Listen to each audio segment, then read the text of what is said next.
शिवजी भन्नुहुन्छ। इलाव्रत खण्डको अम्बिका भन्ने जङ्गल हाम्रो भारतवर्षदेखि माथि किमपुरुष वर्षदेखि उत्तरपट्टिको भागमा पर्दछ। हामीबाट यहाँबाट अहिले इशानपट्टि कोणमा पर्छ।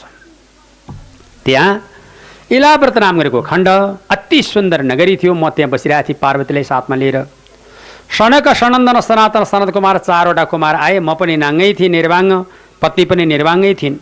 ओहो, यहाँ त पुरुषहरू आवागमन भयो। त्यसमा नि ब्रह्मचारी हरे बडा हतारपूर्वक जब कपडा पहिरिनु पर्ने भयो रानीले पनि, पार्वती महारानीले पनि, मैले पनि।